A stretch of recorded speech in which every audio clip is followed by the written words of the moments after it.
బాపూజీ నగర్లో సోదరి మొండికత్తి జానకమ్మకు జరిగిన దాడి చాలా అమానుషం ఇది.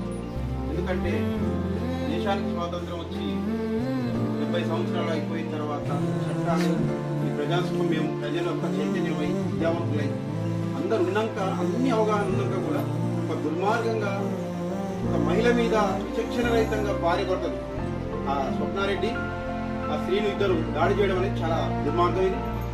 నేను ఏమంటున్నానంటే ఇది ఘటన జరిగి 5 రోజులు గడుస్తున్నా ఫస్ట్ ఎమ్మెల్యే గారు వచ్చి ఈ మహిళని పరామర్శించకపోవడం దారుణం.